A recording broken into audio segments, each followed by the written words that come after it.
தெளிவாக புரிஞ்சுங்க. சட்டமன்றத்துக்குள்ள நீங்கள் லைவ் போடுறீங்க, ஏன் அதெல்லாம் கட் பண்ண வேண்டிய அவசியம் என்ன இருக்குது? சட்டமன்றத்தில் மக்கள் பிரச்சனை பேசுறீங்க, அதுக்காக தானே. அப்போ அதை பற்றி கேட்டால் அதை பற்றி சொல்லிட்டு போக வேண்டியதானே.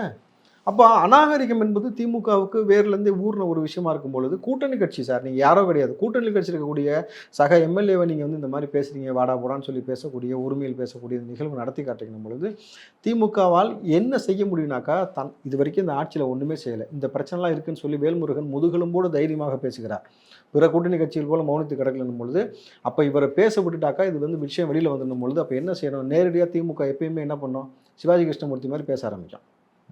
அந்த தாக்குதல் நடத்துவது, ஒருமையில் பேசுவது, தனிப்பட்ட முறையில் பேசுவது, அதைத்தான் வந்து ஒரு அறநிலைத்துறை அமைச்சராக இருந்து கொண்டு சேகர்பாபு பேசியிருக்கான்றது தான் நிதர்சனமாக தெரிய வருது. அதை தாண்டி உள்ளுக்குள்ளேயே வந்து பார்த்தீங்கன்னாக்கா சில இடங்களில் அதிமுகவுக்கும் திமுகவுக்கும் இது போன்ற கடுமையான விவாதங்கள் ஏற்பட்டுச்சு, மாறி மாறி பேசி ஒருமையெல்லாம் பேசி இந்த மாதிரி விஷயம்லாம் நடந்துச்சுன்னும் பொழுது, அதை அழகாக திமுக வித்துட்டு ஒரு விஷயத்தை மடைமாற்றுவதற்கு இந்த மாதிரி விஷயம் வந்தவுடனே அங்கே ஒரு கலவரி ஆகும் பொழுது எதை பேச வந்தாங்களோ அதை மறந்து இந்த பிரச்சனை பூதாகரமாயிரும்.